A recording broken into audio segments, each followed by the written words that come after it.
The massive holographic display flickered to life in the center of the Imperial Council chamber on Zephyria Prime, casting an eerie blue glow across the faces of the assembled alien dignitaries. Admiral Kethvar of the Galactic Empire straightened his elongated frame, his four eyes narrowing as he studied the transmission that had just arrived from the Outer Rim territories. "Another human colony refuses to comply with Imperial taxation," announced Chancellor Vexthal, her serpentine form coiling around the central podium. "The settlement on Kepler 442b has sent this message." The hologram shifted, revealing the weathered face of a human male, perhaps 50 Earth years old, with graying hair and steel-blue eyes that seemed to burn with quiet determination. Behind him, the familiar sight of a frontier colony stretched into the distance: simple buildings, agricultural fields, and humans going about their daily work under an alien sun. "My name is Commander Marcus Chen," the human began, his voice calm but carrying an undertone that made several council members shift uncomfortably. "I speak for the free human settlements of this sector. We've received your demands for tribute, your threats of subjugation, and your ultimatums. I'm here to deliver a response." Admiral Kethvar's mandibles clicked in amusement. "How quaint. Another primitive species thinks it can stand against the might of 3,000 worlds." But something in the human's expression gave pause to the more observant members of the council. There was no fear there, no desperation. Just a cold certainty that was somehow more unsettling than any show of defiance. "For the past 2 centuries, Chen continued, humanity has spread across this galaxy quietly. We've established colonies, built communities, and tried to live in peace. We've watched your empire expand, consuming world after world, species after species. We've seen how you treat those who resist." The camera pulled back slightly, revealing more of the colony. Children played in the streets while their parents worked. It looked peaceful, almost idyllic. Nothing like the fortified military installations the Empire was used to encountering. "The Veltari fought you for 30 years before their homeworld burned," Chen said, his voice never changing tone. "The crystalline beings of Nexus 7 held out for a decade before you shattered their hive minds. The aquatic peoples of the tidal worlds resisted for 5 years before you boiled their oceans. Each time, you gave them the same choice you've given us: submit or die." Chancellor Vexthal's tail lashed impatiently. "Get to the point, human. Your history lessons bore us." "The point," Chen said, and, for the first time, the hint of a smile played at the corners of his mouth, "is that you don't know what you're dealing with." The view shifted again, this time showing orbital footage of the human colony. From space, it looked even more vulnerable, a small cluster of settlements on a world that seemed to have no significant defenses, no orbital platforms, no visible military presence. "You see weakness," Chen's voice continued over the orbital view. "You see another primitive world ripe for conquest. You see easy prey." The camera focused back on his face. "You're wrong." In the council chamber, several members exchanged glances.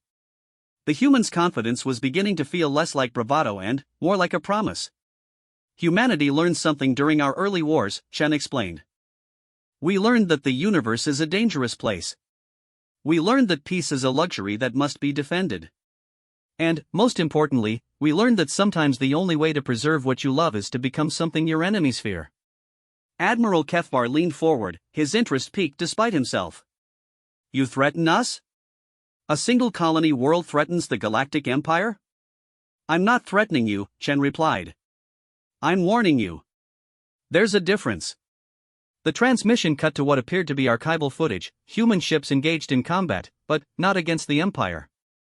These were older conflicts, wars against other human factions, and the ferocity of the battles was stunning.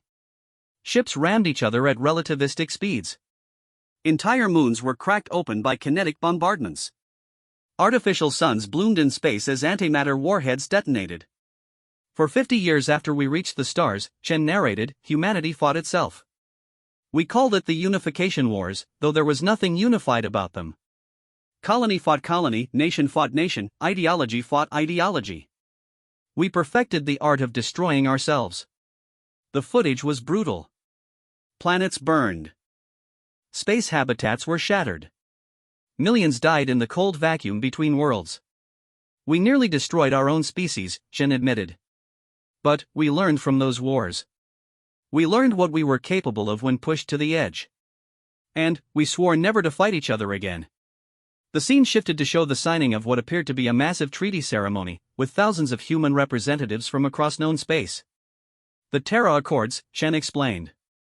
Signed 237 years ago. Every human colony, every settlement, every ship bound by a simple principle: never again would we raise arms against our own kind. But the Accords included something else. A provision that every signatory hoped would never be needed.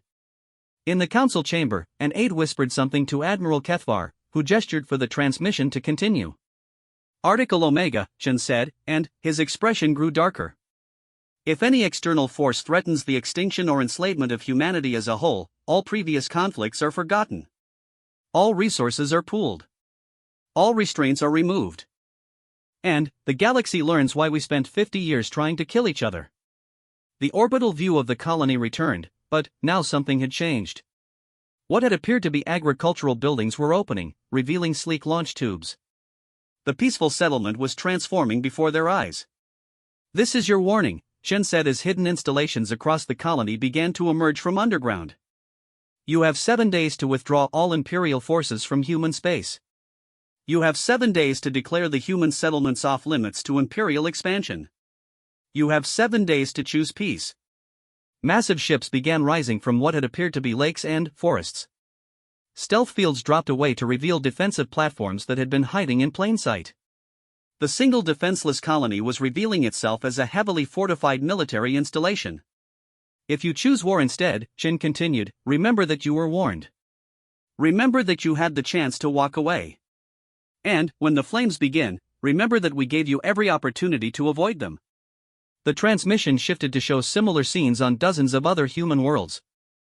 Every colony the Empire had dismissed as weak and primitive was revealing hidden defenses, concealed weapons, masked military installations.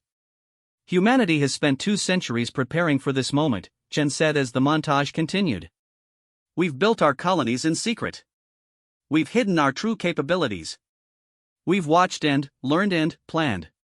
We know your ship designs, your tactics, your weaknesses. We've studied every war you've fought, every species you've conquered, every mistake your enemies made. The images now showed the true scope of human expansion, not the handful of colonies the Empire had detected, but hundreds of worlds, thousands of installations, millions of ships hiding in the dark between stars. You think you know us because you've seen our outer settlements, Shen said. You think you understand our capabilities because you've observed our merchant vessels. You think we're just another primitive species stumbling into space. His smile was cold now, predatory. You're about to learn how wrong you are. In the council chamber, stunned silence had fallen. The scope of the deception was staggering. What they had believed to be a scattered handful of vulnerable colonies was revealing itself as a vast, hidden civilization. The human fleet is already in position, Shen announced.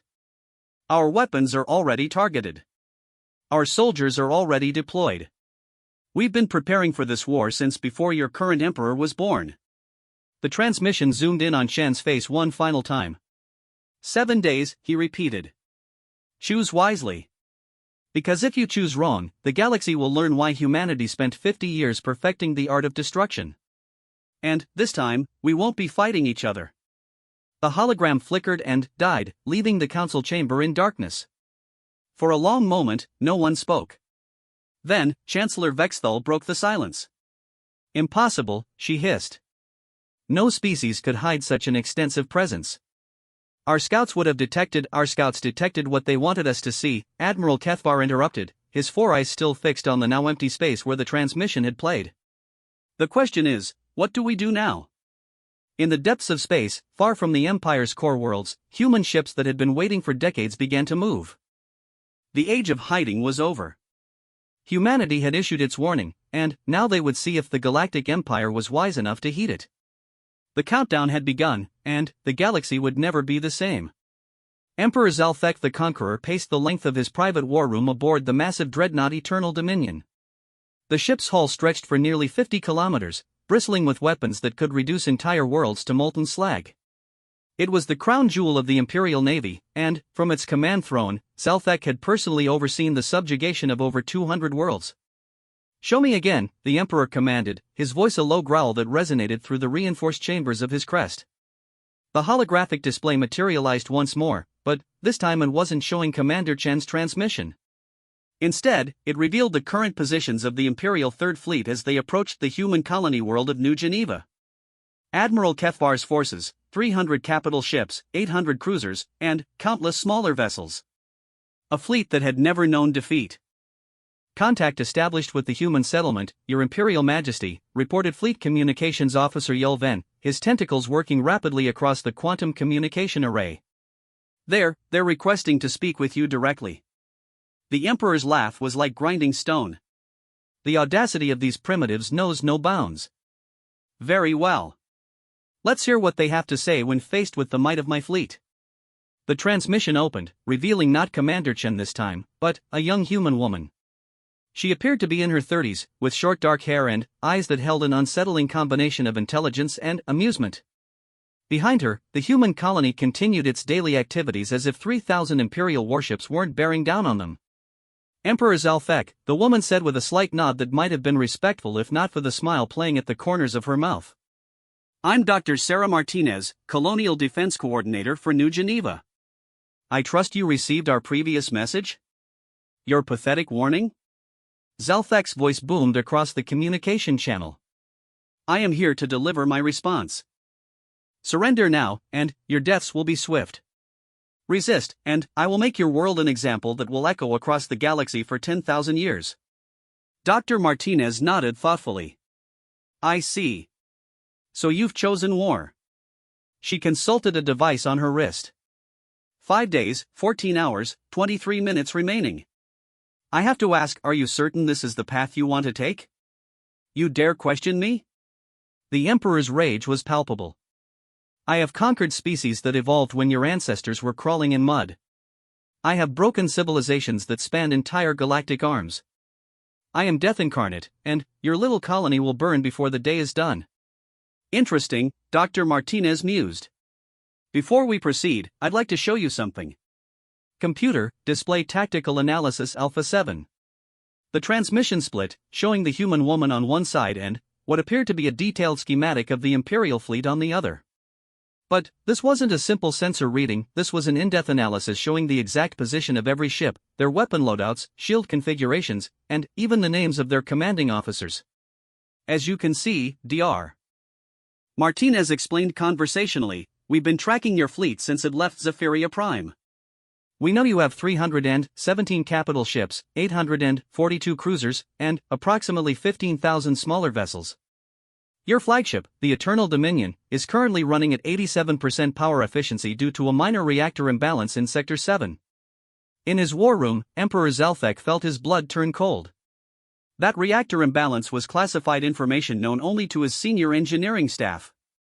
We also know, Dr. Martinez continued, that Admiral Kefvar plans to begin his attack with a standard Imperial encirclement maneuver, followed by concentrated bombardment of our primary settlement.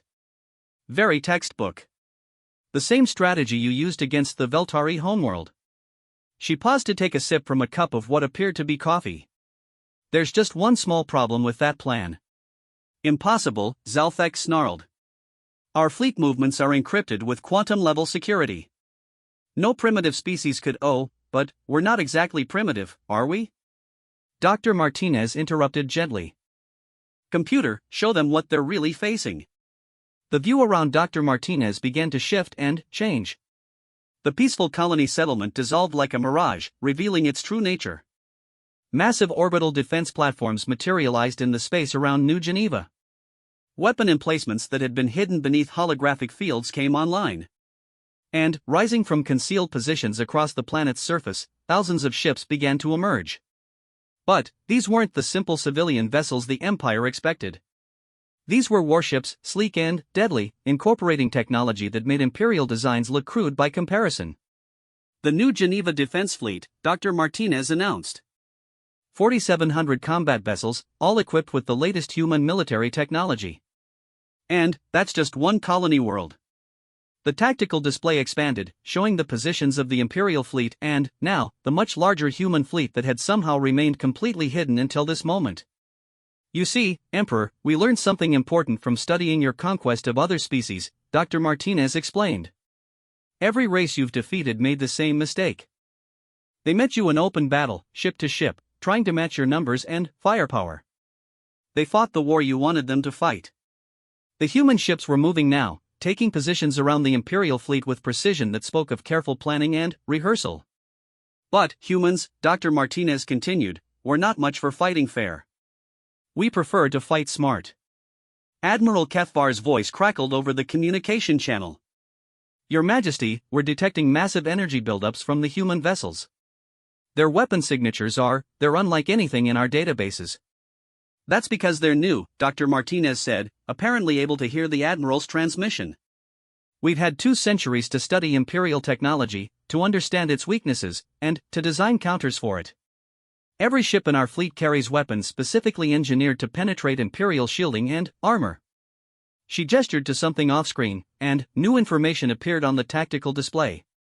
For instance, we noticed that Imperial shields operate on a specific harmonic frequency.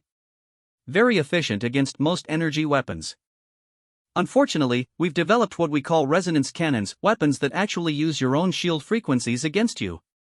The demonstration came without warning. A single shot from one of the smaller human vessels struck an Imperial cruiser. Instead of being absorbed by the ship's shields as expected, the energy discharge seemed to amplify, causing the shields to overload and collapse entirely. Fascinating, isn't it? Dr. Martinez observed as the Imperial crew scrambled to restore their defenses. Your shields actually make our weapons more effective. It's like bringing gasoline to fight a fire. Emperor Zalthak was no longer pacing. He stood frozen, watching as his supposedly invincible fleet found itself surrounded and outgunned by an enemy that shouldn't have existed. We also studied your hull compositions, Dr. Martinez continued in the same conversational tone. That duranium-tritanium alloy you use for armor plating? Very impressive against conventional weapons. But, we've developed something we call molecular disruptors. They don't break through your armor so much as convince it to stop being armor. Another demonstration. This time, a section of an Imperial destroyer's hull simply dissolved, leaving a perfectly smooth hole that exposed the ship's interior to space. The plasma conduits in your ships are particularly vulnerable, Dr. Martinez noted as emergency force fields activated on the damaged vessel. We can trigger cascade failures throughout your entire power grid with a single well-placed shot. This is impossible, Zalthak whispered. No species could have developed such technology without our knowledge. Dr. Martinez heard him. Oh, but we did have your knowledge. Every time you conquered a species, we were watching. Every time you assimilated their technology, we learned from it.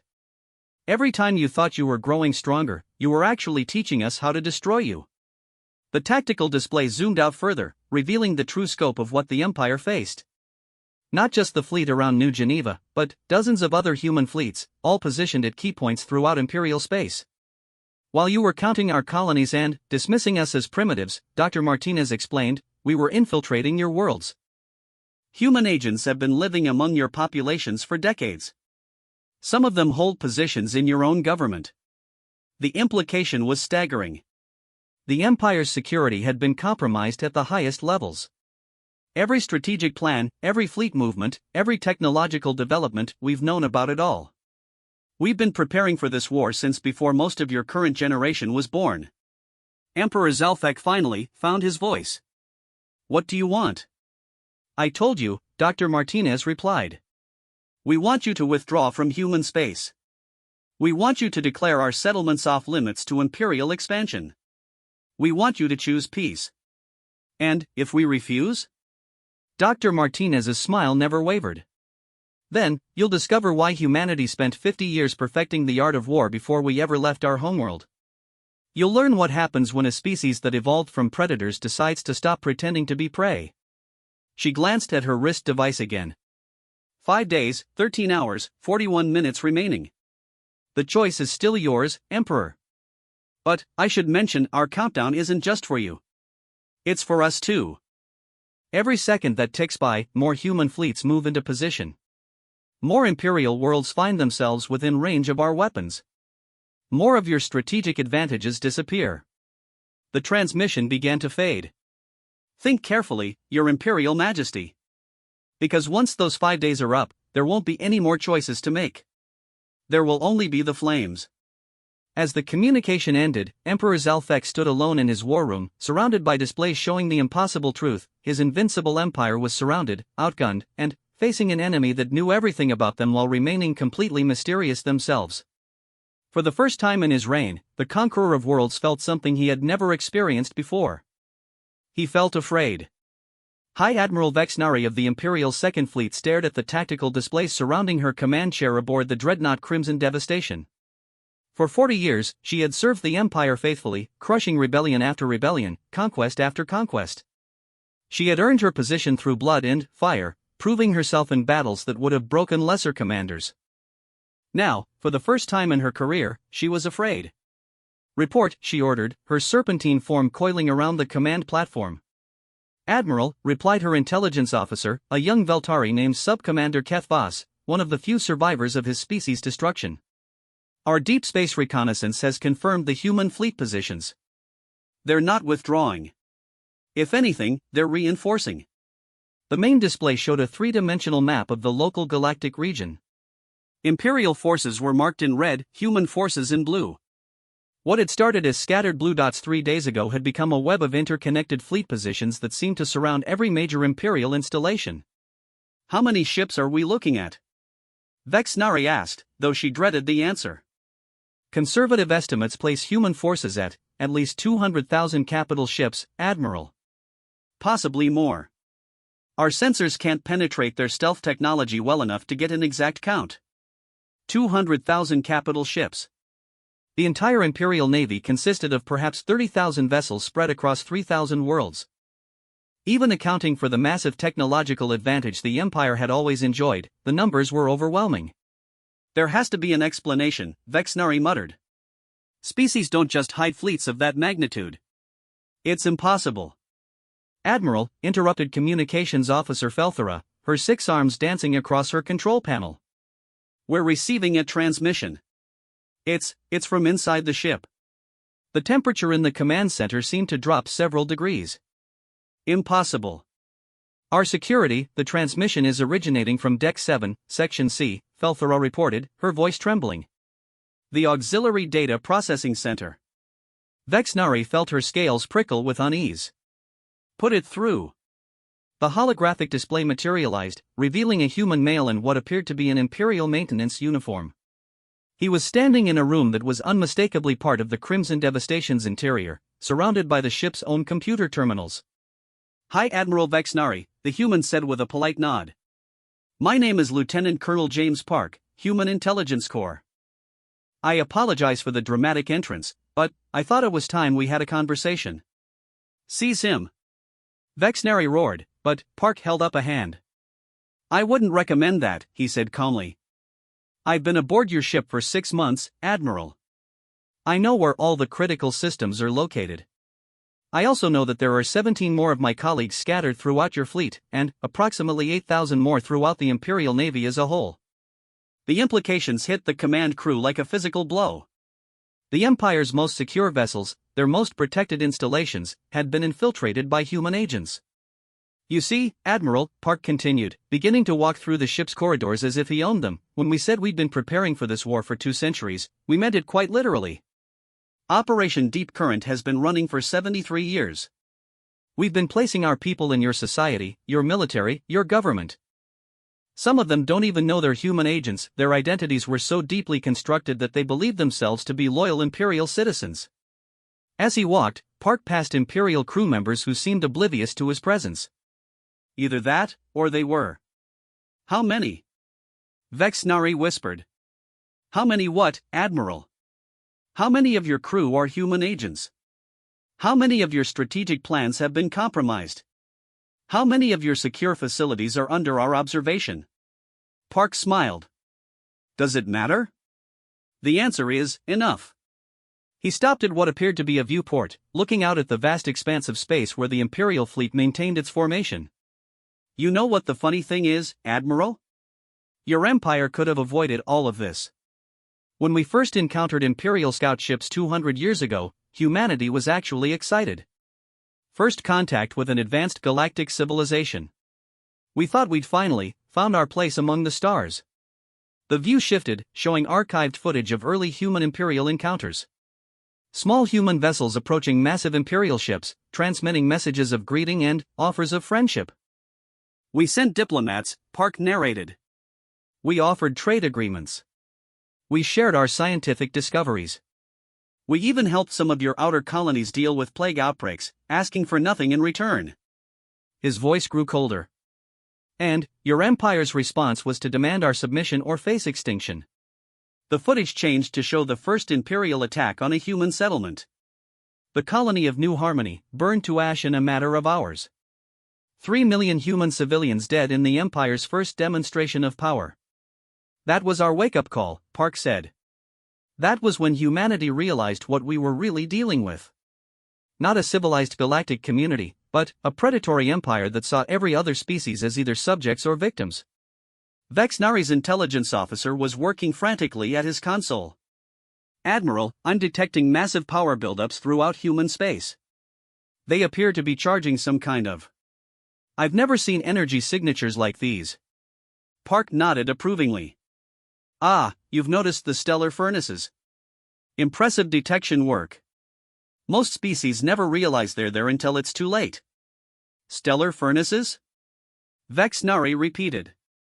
One of our more ambitious projects, Park explained. You see, Admiral, while your empire was busy conquering primitive worlds, humanity was learning to harness the power of stars themselves.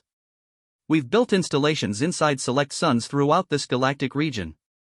Massive fusion taps that can channel stellar energy into directed weapons. The tactical display updated, showing new contacts throughout Imperial space. They weren't ships, they were installations built into the coronas of stars themselves, completely invisible until they began drawing power. Each stellar furnace can output approximately 100 times the energy of your largest dreadnought, Park continued conversationally. We have 47 of them positioned at key strategic points. Their range is, well, let's just say distance isn't really a limiting factor when you're channeling the power of a star. You're bluffing, Vexnari said, but her voice lacked conviction. Am I? Park gestured to his wrist device. Computer, initiate Furnace 7 minimum power demonstration. In the depths of space, light years from any inhabited system, a yellow star suddenly flared brighter. A beam of coherent energy, narrow as a pencil but containing the concentrated power of a stellar core, lanced out across the void and struck a small asteroid. The rock didn't explode or fragment, it simply ceased to exist, converted to fundamental particles in an instant.